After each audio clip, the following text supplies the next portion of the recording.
Merhaba arkadaşlar, uzun süredir yapmayı düşündüğüm bir projeyi bugün gerçekleştireceğiz. Daha önce jeneratör yapmak için kullandığım rotoru bugün ise bir fırçasız motora dönüştüreceğiz. Gerekli parçaları bilgisayarda tasarladım ve 3D yazıcıda yazdırdım. Şimdi gelin birlikte fırçasız motorumuzu yapalım ve çalıştıralım.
için IRF-Z44N Mosfet kullanacağım. Hal sensörünün çıkışı eksi vermekte ve benim Mosfet'imin devreye girmesi için ise bu 10K'lık direnci ekliyorum.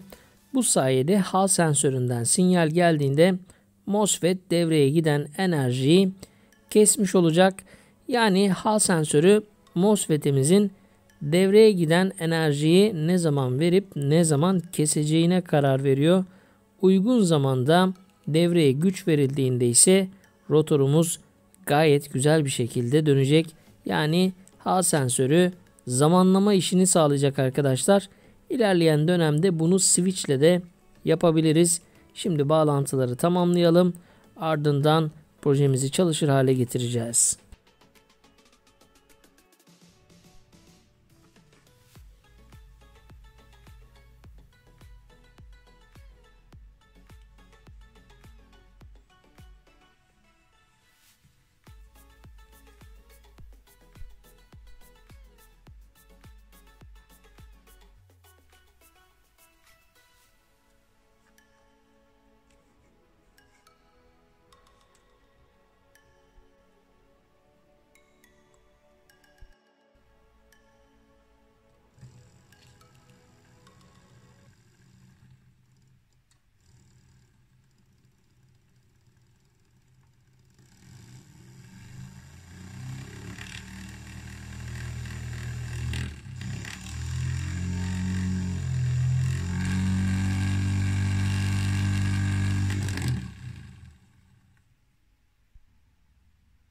Hal sensörümü uygun şekilde kalibre ettim ve sabitledim. Şimdi motorumuzu test edebiliriz.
Böylece bir videomuzu ve projemizi daha tamamladık.